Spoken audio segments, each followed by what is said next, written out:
Bom, pessoal, perguntas? Poderiam aumentar a luz, por favor, da plateia, para a gente enxergar? Vamos lá. Microfone para a primeira. Ali, ok. Meu nome é Thelma, eu tenho 45 anos. Há 4 anos eu descobri a endometriose. Quer dizer, há 30 anos eu sofri com muitas dores. Fui descobrir uma endometriose no centro cirúrgico, porque até então passava com todos os médicos, trabalhei em um hospital por 10 anos. E, por diversas vezes, fui parar no pronto-socorro, por causa de cólicas fortíssimas. E toda a minha vida ouvi que era normal. Né? Diversos médicos, até hoje, eu passo. Infelizmente, eu não tenho plano de saúde, sou dependente do SUS. E estou, desde quando eu descobri a doença, esperando fazer uma ressonância magnética, não consegui. E, assim, na cirurgia que eu fiquei sabendo que eu tenho endometriose último grau e com todas as aderências em todos os órgãos. Sinto muitas dores e faço tratamento com anticoncepcional, né? O único tratamento que eu faço é esse. E a minha pergunta é, existe retirada da endometriose quando se tem aderência em todos os órgãos? Obrigado, Thelma. Existe sim. Tá? Quando a gente tem aderência em todos os órgãos, né, o problema geralmente não é a aderência. Tá? A aderência é uma consequência das lesões de endometriose. Ele gera outros problemas? Sim. Mas acho que eu vejo muitas pessoas me perguntando também, mas a cirurgia por si só pode gerar aderências depois da cirurgia? Pode, mas é uma aderência diferente daquela aderência gerada pela própria endometriose, com um fator inflamatório muito menor. Então, tem pacientes que têm, às vezes, aderências em toda a pelve, não têm endometriose e não sentem nenhuma dor. Então, a aderência raramente dá um quadro de dor pélvica crônica, né, e é diferente, então, da endometriose. Mas é sim possível, né, geralmente são cirurgias extremamente trabalhosas, né, mas é possível retirar todas essas lesões, sim. Com salvas exceções, né, que aí o cirurgião vai ter que ponderar muito bem também, porque, às vezes, algumas estruturas específicas da pelve dessa paciente estão comprometidas de um tal ponto que retirar a lesão pode causar um mal pior do que deixar a lesão. Né? Por exemplo, quando a gente tem comprometimento de nervos da pelve dos dois lados pela endometriose. Então, se eu retirar a endometriose, retirar todos os nervos da pelve dessa paciente, ela vai ficar com uma pelve totalmente disfuncional. Muitas vezes ela não vai conseguir urinar espontaneamente, evacuar espontaneamente, e vai ficar dependente de lavagem intestinal frequente, ou diária, ou a cada 2 dias, por exemplo, e aquela cateterização, né, passar uma sonda vesical de alívio todos os dias, várias vezes ao dia. E isso nem sempre para o paciente é o melhor. Né? Isso tem que ser muito bem debatido com cada paciente, mas, de modo geral, no pré-operatório é possível prever quando a gente vai se deparar com essa situação, e não no centro cirúrgico. Né? Até para a gente se armar com toda a equipe, todas as ferramentas para minimizar as sequelas, né?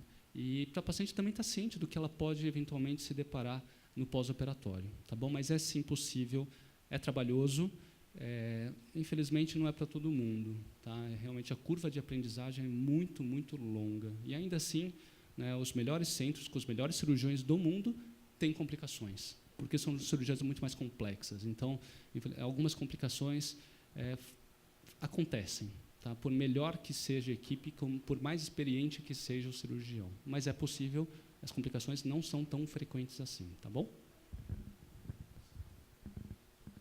Boa tarde. Aqui. Boa tarde. Meu nome é Renata. Parabéns pelo evento. Nossa, está sendo muito enriquecedor para nós.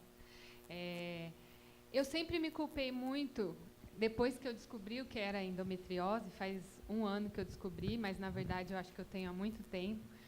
E eu sempre, depois que eu descobri, eu me culpo muito a questão da alimentação. Então, eu moro sozinha, meus pais são do interior, e eu vim para São Paulo com 18 anos, e desde então eu me alimento muito ruim mesmo, assim. Sempre comi muito açúcar. Será que isso pode ter ajudado, colaborado pela minha endometriose? E, a partir do momento que eu descobri, eu estou tentando ter uma qualidade de vida diferente. Não é fácil. Eu sou aquela pessoa apaixonada por doce, por comidas que não são tão saudáveis, mas eu venho buscando ajuda constantemente. Será que, a partir de agora, eu consigo, ou para todas as mulheres, né, que conseguem descobrir, a gente consegue ter uma vida melhor com a alimentação, assim? Está funcionando? Bom, primeiro, não se culpe. Não se culpe porque não é fácil. Se fosse fácil, né, a gente não teria tantos problemas relacionados à alimentação. E parabéns por você estar tentando mudar, que essa é a parte mais importante. É possível, sim. Tá? Claro que o resultado não é automático, leva um tempo, mas à medida que você vai melhorando seus hábitos, que você vai, talvez, aumentando os alimentos que ajudam, diminuindo os alimentos que talvez possam atrapalhar, você vai notar resultados. Tá? É interessante também adequar as suas necessidades individuais. Tá? Algumas pessoas podem ter intolerâncias, dependendo do tipo de endometriose, dependendo de onde a endometriose está acometendo. Algumas pessoas com endometriose intestinal, por exemplo, podem ter algumas intolerâncias alimentares. Isso é importante individualizar. Mas você vai notar, principalmente dor, porque quando a gente começa a diminuir a inflamação, o primeiro sintoma que a gente melhora é a dor. Tá bom? Posso complementar rapidamente? Sim, até que a minha palestra foi muito rápida, né? Mas, segundo o Dr. David Redwine, tudo isso, alimentação, atividade física, o importante é diferenciar sintoma e doença, e tratar sintoma e doença. De fato, não são todas que precisam da cirurgia, mas é o único modo, a cirurgia de excisão é a única maneira de curar a doença, é bem claro, nenhuma atividade física, alimentação, enfim. E tudo isso, para ele, o que ele retrata nos textos, reporta, né, eu reporto para ele em português, é que, sim, uma alimentação, o sedentarismo, ajudam, sim, a aumentar muito os sintomas, né?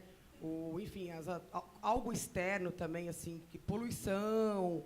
Até está na entrevista que eu fiz com ele, quando ele esteve no Brasil em 2014, está no Blogspot, ele fala que não, imagina, ele fala, a diferença é o sintoma e doença, mas nada disso externo vai causar doença, e sim sintomas. Então, isso é muito importante, ter essa diferenciação, até para o médico saber, obviamente, tratar e a paciente também. Então, isso é importante, eu quis colocar essa observação. E a outra, complementando ainda a sua pergunta, tem algumas evidências que podem sugerir, sim, que a alimentação pode influenciar no aparecimento e progressão da doença, né? Tem um fator inflamatório, que é o estresse oxidativo, que está muito influenciado pelo tipo de alimentação. E a endometriose, aparentemente, tem, sim, um fator importante de estresse oxidativo para gerar inflamação, gerar dor e progressão da doença. Então, tem até alguns estudos, que até eu já citei, de consumo de carne vermelha, né, a frequência. Tem alguns questionamentos aí, se o consumo aumentado, de fato, aumenta a incidência, a progressão, ou se as pacientes consomem mais carne vermelha, por exemplo, têm mais sintomas e, por isso, são mais diagnosticadas. Então, a gente tem que interpretar isso de algumas formas também. Mas, eventualmente, sim. Tá? E hábito é uma coisa que a gente cria, depois descria, recria de novo, tem altos e baixos. Né? Então, acho que concordo com a Juliana, acho que você não precisa se culpar, né? Mas também ficar feliz porque você tem essa consciência e esse é o primeiro passo, saber que você precisa mudar e você quer mudar. Tá bom? A gente nunca muda um hábito sem querer.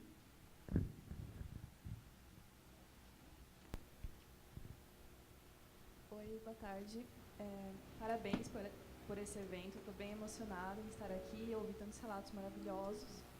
Sou Natasha, tenho 30 anos, fui diagnosticada ano passado e 3 meses depois eu fiz a cirurgia a vídeo com endometriose profunda.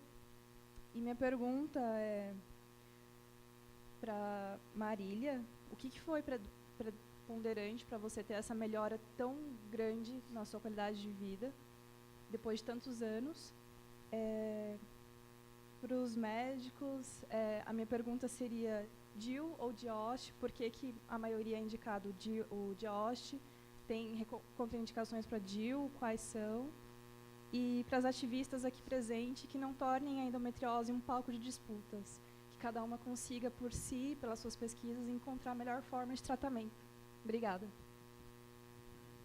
Bom, eu acho que assim, o que foi decisivo para mim foi procurar uma equipe que, de fato, conhecesse, né, do meu caso e, acima de tudo, a vontade de viver. Porque eu lembro que eu falei uma frase para minha prima, que falou assim, eu tenho urgência de viver. E ela falou assim, nossa, como você é exagerada. Eu fiz assim, mas é só quem passa é que sabe. Então, tipo assim, eu tinha muita urgência de viver. Eu não nasci para ficar em cima de uma cama à base de morfina diariamente, fazendo bloqueios anestésicos toda semana. Eu não vivi para isso.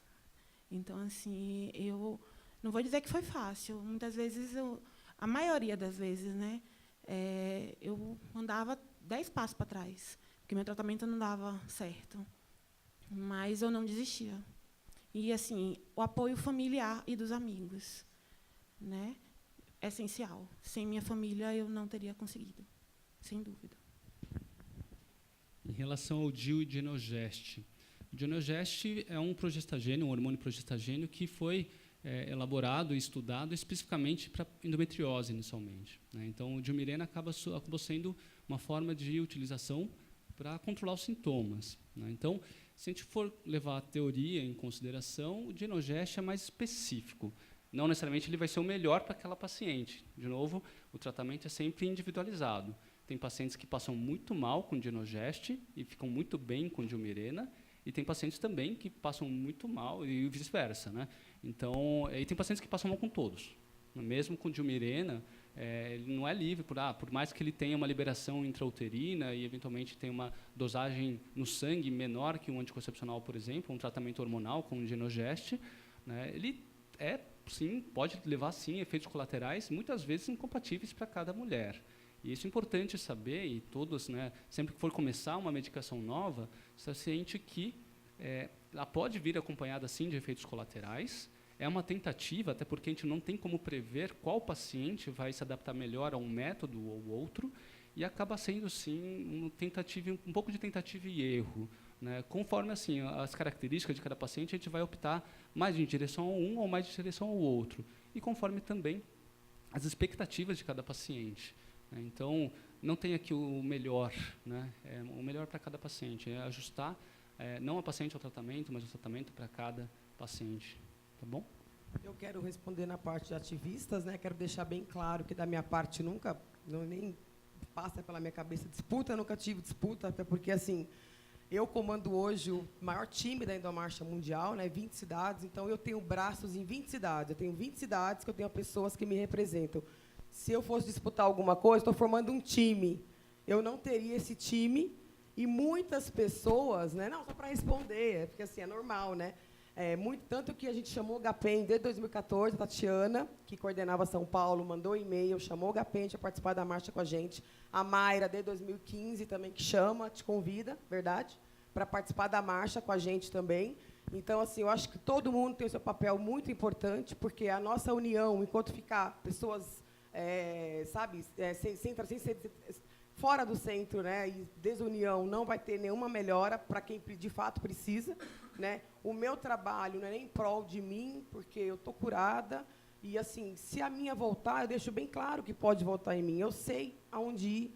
Se por acaso o meu médico morrer amanhã, Deus me livre, não, mas eu sei quem procurar em São Paulo, eu sei em quem eu confio para poder, caso eu precise fazer uma nova cirurgia. Né? Então, assim, eu acho que tem que ter união mesmo. Eu falo isso no blog, falo isso nos meus vídeos no Instagram. Das 10 milhões de brasileiras, nós somos mais. Eu já falo em 15 milhões, entendeu? É muita gente. Para a gente poder ter um tratamento efetivo pelo SUS, que é uma cirurgia correta para vocês que tanto precisa. E, da minha parte, eu estou formando um time. E também já aproveito publicamente para convidar de novo a Marília, pela terceiro ano, quarto ano, a participar, junto com o GAPEN, de todas as portadoras da Endomarcha, nas 20 cidades que elas tiverem, que comigo não existe disputa, concorrência. Teve uma vez que falaram, não sei o quê, eu falei com a sua rival. Uma amiga minha, jornalista, foi fazer uma entrevista, né, numa empresa. Eu falei, como assim? Não existe. Né? Então, assim, quero deixar bem claro, aproveito essa oportunidade. Eu acho que a ideia até do Endotox é unir todo mundo, né? Assim, todo mundo vai ter um ponto de vista diferente, uma abordagem diferente.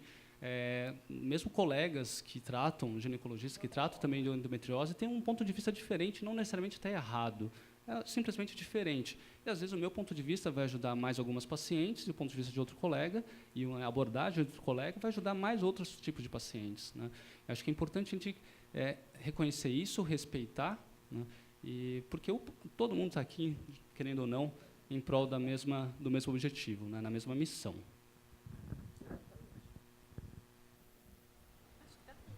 Não tá, tá sim. Boa tarde, meu nome é Raíza, eu tenho 26 anos, eu estou recém-operada.